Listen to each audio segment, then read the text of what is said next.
जय हिंद दोस्तों, आप सभी का एक बार फिर से हमारे YouTube चैनल पर स्वागत है, जिसका नाम इतिहास की कहानी मेरी जुबानी। अगर आप इस चैनल पर पहली बार हैं तो चैनल को ज़रूर सब्सक्राइब करें, ताकि इतिहास की वो हर घटना को आप कहानी के रूप में समझ सकें और जान सकें।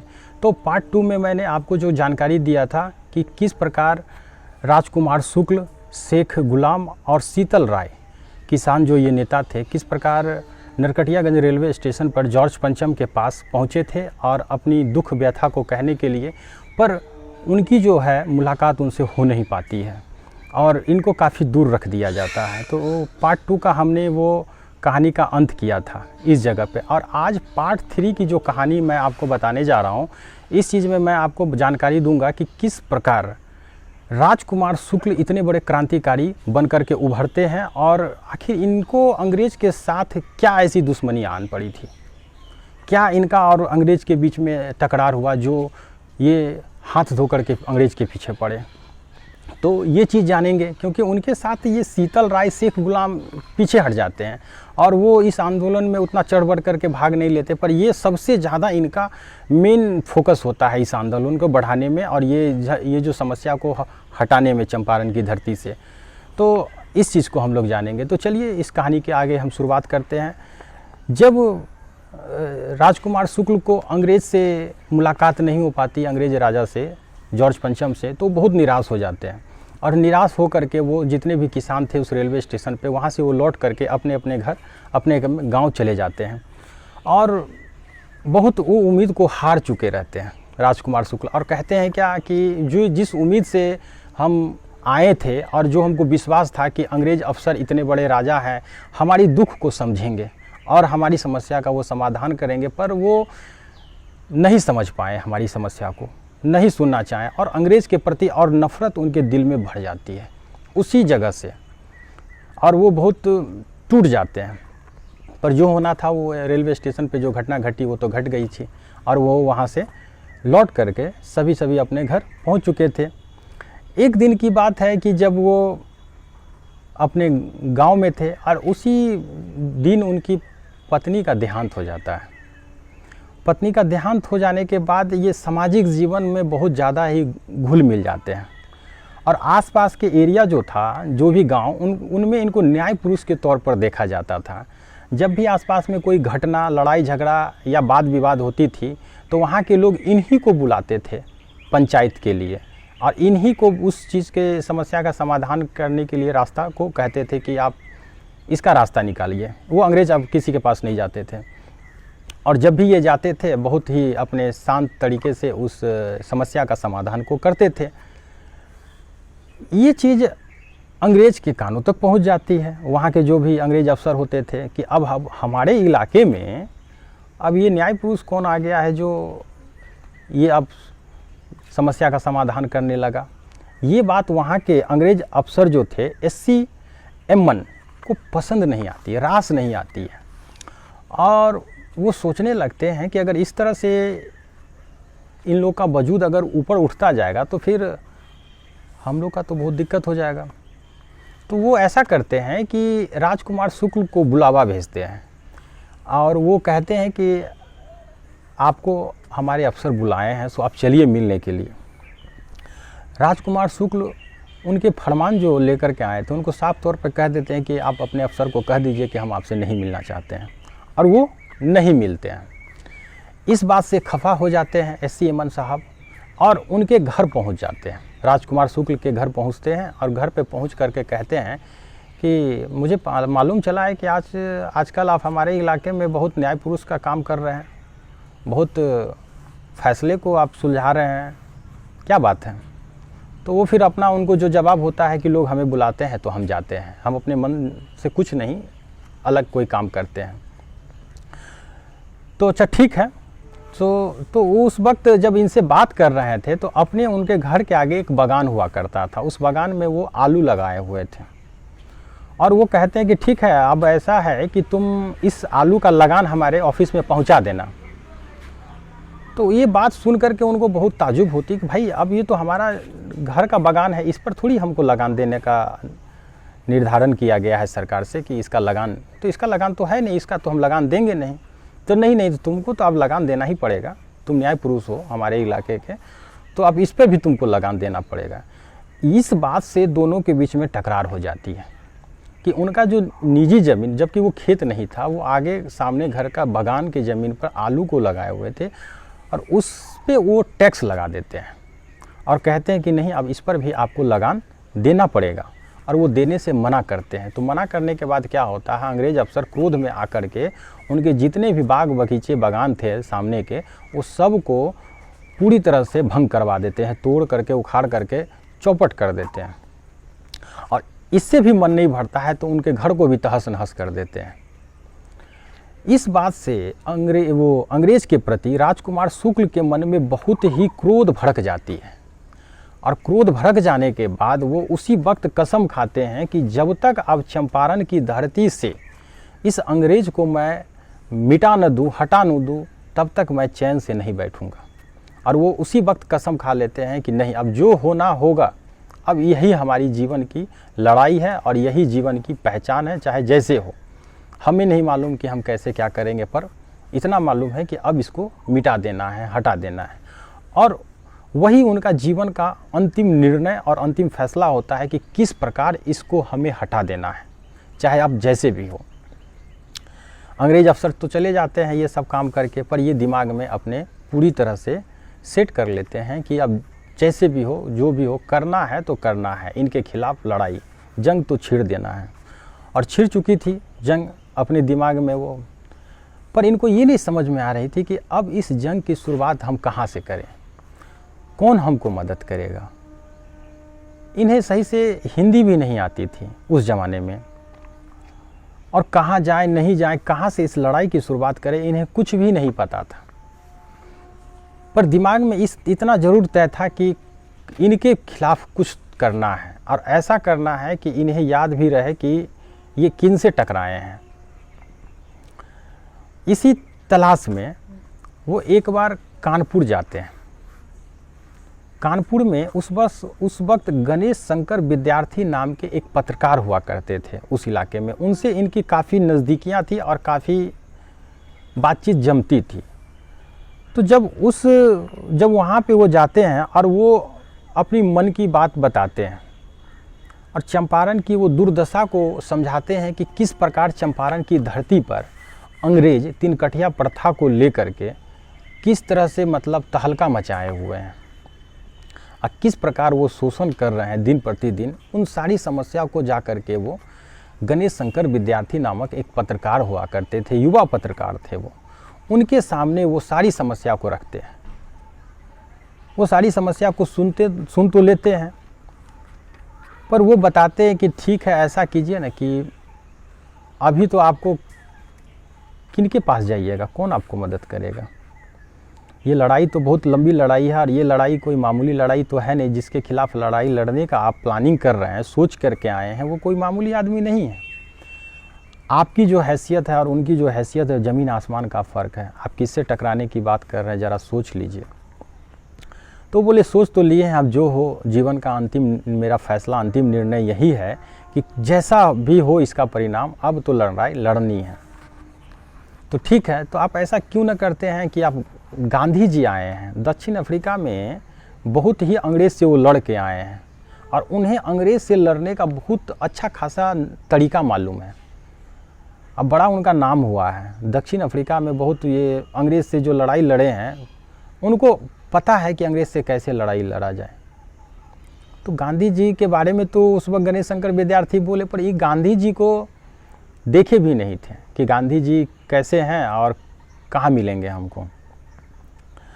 हालांकि इनके मन में सब दिन से प्लानिंग चल रहा था कि बाल गंगाधर तिलक हमारे इस आंदोलन में साथ दें, पर बाल गंगाधर तिलक इस आंदोलन में उनको कहते हैं कि नहीं, हम तो आपको साथ नहीं दे पाएंगे और आप किसी और को देखिए, क्योंकि अभी चंपारण के लिए हमारे पास पर्याप्त समय नहीं है, क्योंकि उससे भी बहुत बड़ा मेरे पास जो समस्या है, पहले हम उससे लड़ेंगे। और चंपारण के विषय पर वो साफ तौर पर मना कर देते हैं इनको मदद करने से, और ये टूट जाते हैं। पर गांधी जी के बारे में जब गणेश शंकर विद्यार्थी बताते हैं राजकुमार शुक्ल को, तो राजकुमार शुक्ल के मन में एक बार फिर से उम्मीद जग जाती है और उनकी जो भी राजकुमार शुक्ल जो भी सुने, गणेश शंकर विद्यार्थी और राजकुमार शुक्ल के बीच में जो बात हुई, और गणेश शंकर विद्यार्थी ने राजकुमार शुक्ल को जो भी गांधी जी के बारे में जानकारी दी, उससे वो बहुत ही उत्साहित हो जाते हैं और उनके मन में बहुत खुशी की लहर दौड़ती है कि नहीं, अब जैसे भी हो हर हालत में गांधी जी को तो ढूंढ करके चंपारण ले ही जानी होगी हमको, तभी जा कर के ये समस्या का समाधान हो पाएगा, नहीं तो समस्या का समाधान नहीं हो पाएगा। और वो गांधी जी के तलाश में सोच लेते हैं कि आप गांधी जी को तलाश करके तो ले ही जाना, तो पर गांधी जी मिलेंगे कहाँ, गांधी जी मिलेंगे कहाँ। तब ये बात होती है कि ऐसा है कि अगले साल लखनऊ में कांग्रेस अधिवेशन होने वाली है, और कांग्रेस का जो अधिवेशन होने वाली है इसमें गांधी जी की उपस्थिति हर हालत में है। सो आप ऐसा कीजिए ना, अगले साल आइए और लखनऊ में उनकी अधिवेशन होने वाली है, उसमें आइए, गांधी जी भी रहेंगे, और अधिवेशन के बीच समारोह में आप अपनी जो भी समस्या है उसमें रखिए सभी नेता के बीच में, क्योंकि अधिवेशन का ही उद्देश्य तो यही है, समस्या को सुनना, उसका हल का रास्ता निकालना। तो आप चिंता मत कीजिए, अगले साल आप आइए और इस विषय पे सब लोग बात रखा जाएगा गांधी जी के सामने, कहीं ना कहीं कुछ अच्छा ही रास्ता निकलेंगे।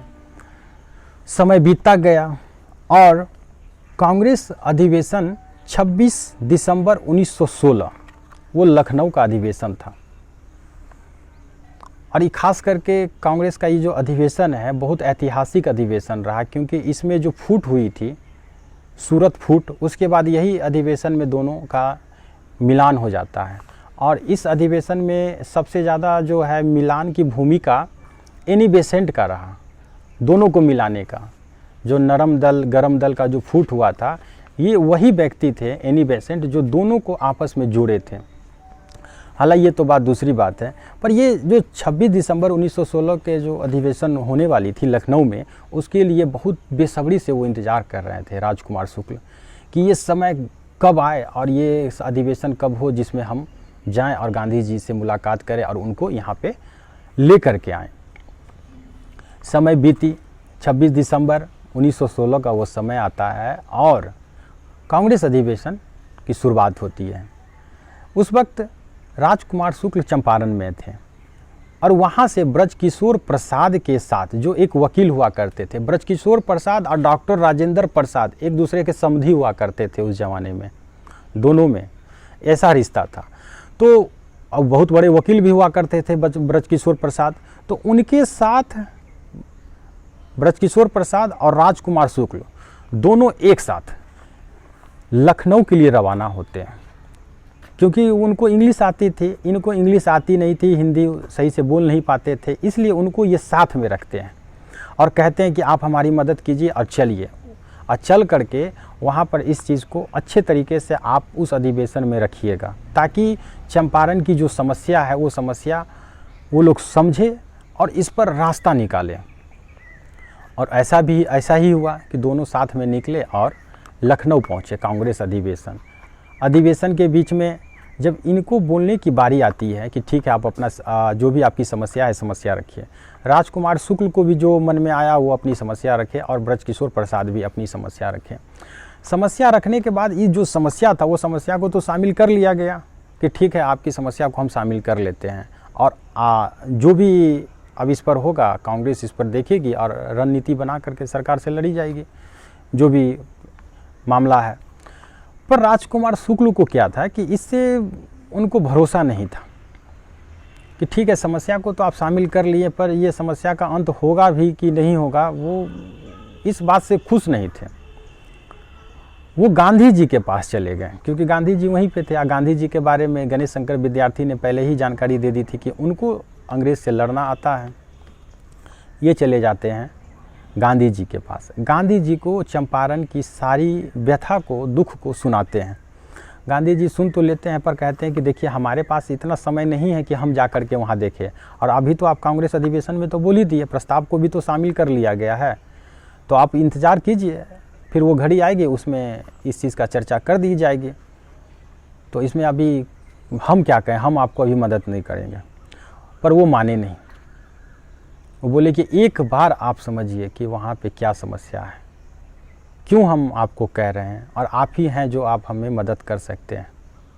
गांधी जी बोले ठीक है, अगर आप इतनी बात कहते हैं तो ठीक है, हम भारत भ्रमण में हम अपनी इस समस्या को शामिल कर लेते हैं, आपकी इस समस्या को। और भारत भ्रमण का जो मेरा शेड्यूल है, प्लानिंग है, उसमें हम चंपारण की भी यात्रा को इंक्लूड कर लेंगे और चंपारण आएंगे, देखेंगे कि क्या है। पर वो बोलते कि नहीं। पर गांधी जी उस वक्त उनको कोई भी प्रॉमिस नहीं करते हैं, हाँ नहीं भरते हैं कि हम आएंगे ही आएंगे। और कांग्रेस अधिवेशन समाप्त हो जाती है। और वो कांग्रेस अधिवेशन समाप्त होने के बाद गांधी जी कानपुर की यात्रा पे निकल जाते हैं। पर राजकुमार शुक्ल उनका पीछा नहीं छोड़ते हैं। राजकुमार शुक्ल उनके साथ साथ कानपुर पहुंच जाते हैं। जब इनको कानपुर में देखते हैं तो बड़ा उनको आश्चर्य होता है कि अरे आप यहाँ क्यों मेरे पीछे आ गए? हम तो बोल ही दिए थे कि हम चंपारण की यात्रा को शामिल कर लिए हैं, हम आएंगे, तो आपको यहाँ आने की क्या ज़रूरत है? तो बोले कि नहीं, आप बोले तो हैं, पर आप हमको विश्वास दिलाइए और आप हमसे वादा कीजिए कि आप कब आइएगा। तो ये कोई बात तो नहीं हुआ, हम क्यों अभी वादा करें? हम चंपारण को जानते भी नहीं हैं और न ही उनकी समस्या को सही है क्या गलत है, हम अभी हाँ कैसे बोल दें? जब तक हम अपनी आंखों से नहीं देखेंगे तब तक हम आपको किसी प्रकार की कोई आश्वासन वादा कैसे कर लें? तो आप आइएगा तभी तो देखिएगा। तो राजकुमार शुक्ल दुखी हो जाते हैं पर हिम्मत नहीं हारते हैं। फिर गांधी जी अपने आश्रम के लिए निकल जाते हैं और धीरे धीरे फिर उनके आश्रम में पहुंच जाते हैं। जब उनको अंतिम बार आश्रम में देखते हैं तो बड़ा इनको आश्चर्य हुआ कि यार आप तो लखनऊ से पीछा करते हुए कानपुर से मेरे आप आश्रम में आ गए, आप चाहते क्या है? तो हम यही चाहते हैं कि आप हमसे वादा कीजिए कि चंपारण एक बार आप आइए और देखिए वहाँ की दुर्दशा क्या है नील की कहानी और नील का क्या है समस्या, क्या अंग्रेज जो अत्याचार कर रहे हैं क्या वो जायज़ है, एक बार आप आइए। और इस प्रकार से जब वो उनके सामने अपनी दुख व्यथा को रखते हैं तो गांधी जी को कहीं ना कहीं लगता है कि वाकई में कुछ तो बात है, कुछ तो है जो ये इतनी दूर से चंपारण से लखनऊ, लखनऊ से कानपुर और आज मेरे आश्रम में।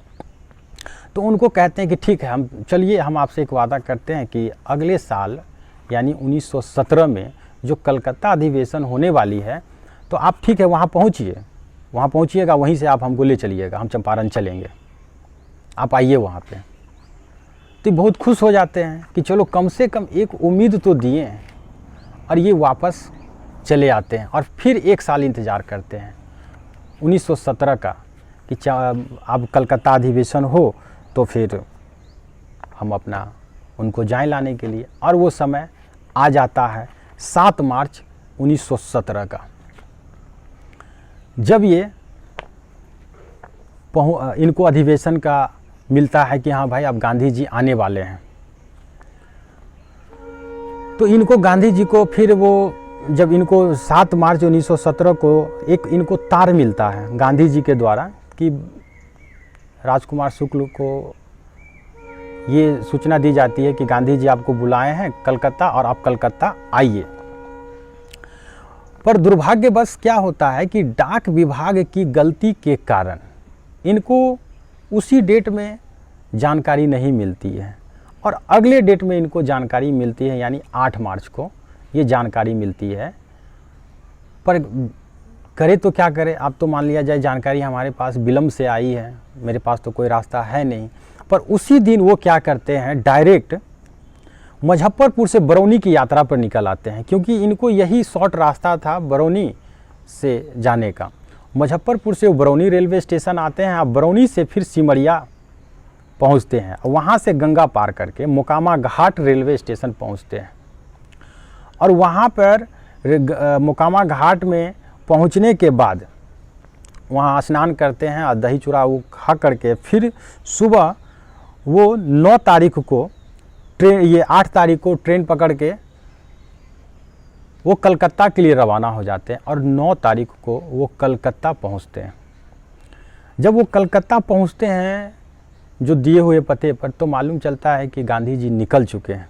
इस बात से इनको काफ़ी दुख पहुंचती है कि ये मेरा जो मौका था मेरे हाथ से निकल गया, अब हम क्या करें। पर हिम्मत नहीं हारते हैं, निराश तो हो ही चुके थे, अब क्या करें। और वो फिर वापस लौट आते हैं चंपारण और फिर से एक बार गांधी जी की तलाश में, इंतज़ार में रहते हैं कि कब फिर हमारा वो हमको तार भेजें या फिर ये संपर्क करते हैं। जब ये संपर्क करते हैं तो इनको फिर से एक बार डेट दी जाती है 8 अप्रैल को। गांधी जी इनको बुलाते हैं कि आप 8 अप्रैल को कलकत्ता पहुँचिए, मैं कलकत्ता आ रहा हूँ। और ये इस बार कोई गलती नहीं करना चाहते थे क्योंकि तार भी सही समय पे इनको मिल चुकी थी और ये 2 दिन पहले ही उस जगह पर पहुँच गए थे जहाँ पर इनको बुलाया गया था। और ये 9 अप्रैल को गांधी जी ये कलकत्ता पहुँचते हैं कि आप 8 तारीख को कलकत्ता हर हालत में पहुँच जाइए, और ये 6 को ही पहुँच जाते हैं और गांधी जी को 8 तारीख को रिसीव करते हैं। और रिसीव करने के बाद 9 अप्रैल को गांधी जी को पहली बार और पटना लेकर के आते हैं। और यही वो समय था जो गांधी जी का पहली बार बिहार की धरती पर कदम पड़ा था और पहली बार वो पटना रेलवे स्टेशन पर उतरते हैं 9 अप्रैल 1917 को। और वहाँ से वो डायरेक्ट डॉक्टर राजेंद्र प्रसाद, जो उस ज़माने के बहुत बड़े वकील हुआ करते थे, उनके वो घर जाते हैं। पर घर तो पहुँचते हैं, पर डॉक्टर राजेंद्र प्रसाद उस वक्त, ये 9 अप्रैल को वहाँ से वो ट्रेन पकड़ते हैं और 10 अप्रैल को पहली बार बिहार की धरती पर वो कदम रखते हैं।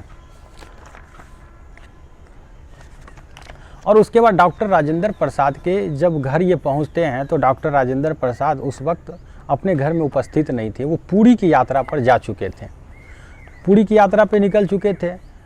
जो उनका नौकर हुआ करता था डॉक्टर राजेंद्र प्रसाद के घर के, तो ये उस वक्त वो जानते नहीं थे कि ये कौन व्यक्ति हैं, ये गांधी जी हैं कि कौन है। वो समझे कि कोई भिखारी है और उनको घर में एंट्री नहीं दिया जाता है। उनको कहते ठीक है बाहर ही रहिए, अब बाहर ही आपको क्या करना है, ये डॉक्टर राजेंद्र जी से मिलना है, तो वो तो है नहीं और वो पुरी की यात्रा पर निकले हैं। तो वहाँ पे वो कुछ समय बिताते हैं। बिताने के बाद वहीं पर अपना जो भी है, उनको घर में तो घुसने नहीं दिया गया, बाहर ही बैठाया गया। पर वो सोचे कि आप बाहर बैठ करके समय बर्बाद करना, तो यहाँ तो कोई अच्छा उद्देश्य तो है नहीं। राजकुमार शुक्ल में साथ में थे, राजकुमार शुक्ल पे भी वो गुस्सा जाते हैं कि कहाँ ला करके हमको पटक दिया, क्योंकि ये कुछ यहाँ व्यवस्था नहीं है। पर वो हिम्मत नहीं हारते हैं क्योंकि उनको ये सब चीज़ दक्षिण अफ्रीका से ही इस चीज़ की ज्ञान था। काफ़ी संघर्षशील थे, जो भी होती थी बात वो बर्दाश्त करते रहते थे। और वो उसी वक्त वहाँ से तार भेजते हैं जेबी कृपलानी को, जिसको जेबी कृपलानी तो ऐसे नॉर्मल उनका नाम हुआ करता, पर इनका फुल नाम था जीवत राम भगवान दास कृपलानी, जो उस वक्त मुजफ्फरपुर कॉलेज यानी ग्रियर भूमिहार कॉलेज, उस वक्त नाम हुआ था उस कॉलेज का ग्रियर भूमिहार कॉलेज, जो बाद में यानी 1912 में इस कॉलेज का नाम बदल के जो वर्तमान में नाम है लंगट सिंह कॉलेज। मुजफ्फरपुर में अभी भी वो कॉलेज इसी नाम से फेमस है, नाम परिवर्तन कर दिया गया 1912 में। लंगट सिंह कॉलेज में उस वक्त ये वार्डर का काम किया करते थे जेबी कृपलानी। उनको इनमें और उनमें बहुत पहले मुलाकात हुई थी, तो उनको पता था कि ये यहाँ पे काम कर रहे हैं। तो उनको तार भेजते हैं और तार भेज करके सूचना देते हैं कि ऐसा है कि हम मुजफ्फरपुर आ रहे हैं, सो आपसे मिलना चाहते हैं। तो वो भी इस बात से बहुत खुश हो जाते हैं। और उसी 10 तारीख की रात को ही, ये 10 तारीख को पटना पहुंचते हैं और उसी दिन सेम डेट में वो मुजफ्फरपुर के लिए रवाना हो जाते हैं। अब इनका जो यात्रा होने वाला था, पटना से उन्होंने गंगा को पार किए। गंगा को पार करने के बाद वो हाजीपुर रेलवे स्टेशन आते हैं और हाजीपुर रेलवे स्टेशन से फिर ट्रेन पकड़ के मुजफ्फरपुर के लिए वो रवाना होते हैं। और मुजफ्फरपुर रात्रि को 1 बजे इनकी ट्रेन पहुंचती है। तो जेबी कृपलानी और उनके जितने भी कॉलेज के विद्यार्थी थे, जब उनको ये बात पता चला कि गांधी जी आने वाले हैं, तो इस बात से वो लोग बहुत खुश हो जाते हैं और उनकी स्वागत के लिए इतनी ज़बरदस्त तैयारी की जाती है जो गांधी जी भी कभी सोचे नहीं थे। क्योंकि पटना में तो उनका कोई स्वागत नहीं हुआ। पर यहाँ पे जो स्वागत होने वाली थी वो कभी सोचे भी नहीं थे, और उनके जीवन का ये बहुत बड़ा आश्चर्य दिन था।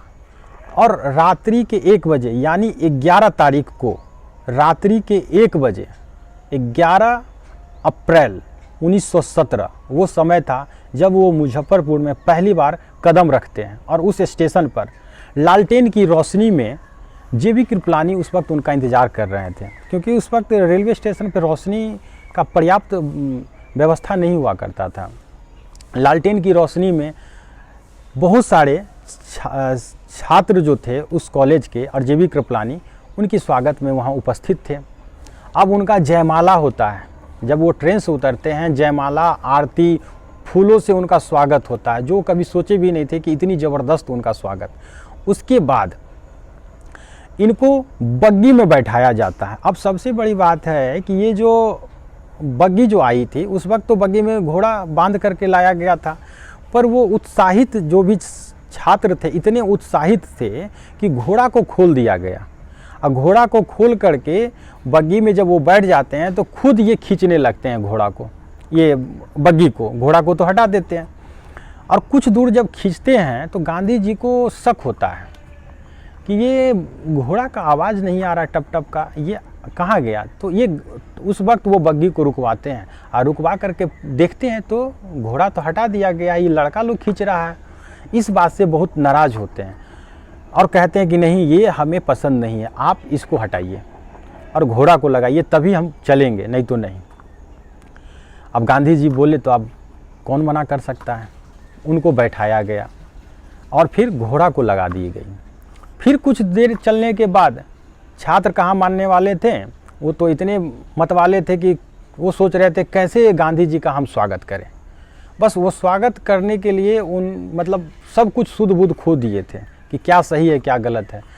और जा कर के फिर कुछ देर चलने के बाद वो घोड़ा को हटा करके फिर छात्र घोड़ा हटाने के बाद वो उसमें शामिल होकर के खुद खींचने लगते, और खींच करके वही लंगट सिंह कॉलेज जो है, ग्रियर भूमिहार कॉलेज, उनको ले जाया जाता है।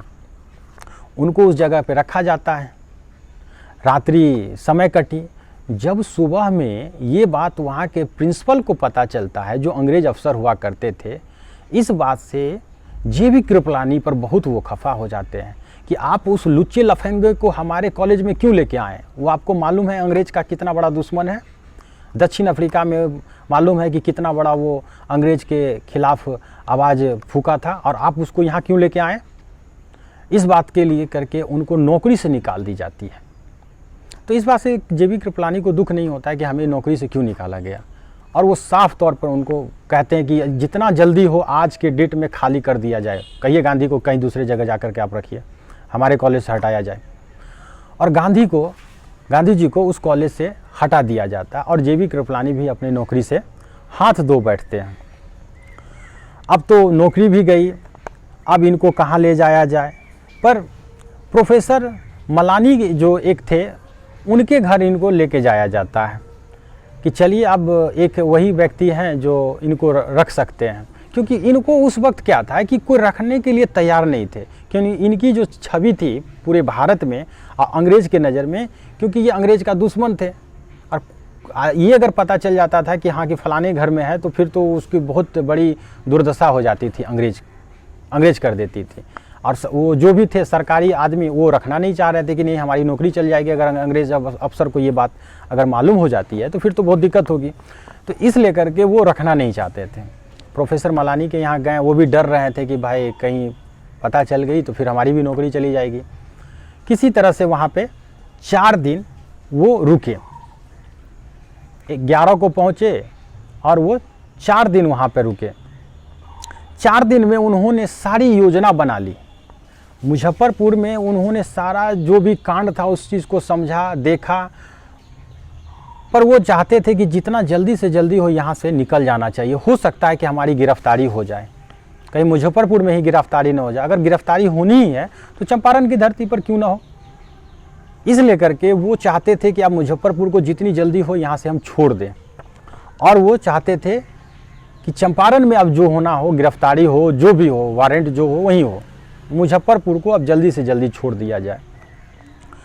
और वहाँ पर जब 4 दिन रुके, 4 दिन में उन्होंने अपना सारा टीम को तैयार किया। उनके टीम में डॉक्टर राजेंद्र प्रसाद, गया सिंह, ब्रजकिशोर प्रसाद, जेबी कृपलानी, राजकुमार शुक्ल, ये तत्काल वो अपना टीम बनाए हैं और टीम के साथ सारी रणनीति को बनाए कि चंपारण की धरती पर अब क्या क्या करना है, कैसे कैसे काम करना है, पहला कदम क्या है और स्टार्टिंग कैसे कैसे, जो भी है वो सारा प्लानिंग मुजफ्फरपुर की धरती पर, मुजफ्फरपुर शहर में पूरी तरह से सेट कर ली गई थी प्लानिंग। और यहाँ से प्लानिंग करके 15 अप्रैल सन 1917 को ये मोतिहारी यानी चंपारण के लिए रवाना हो जाते हैं।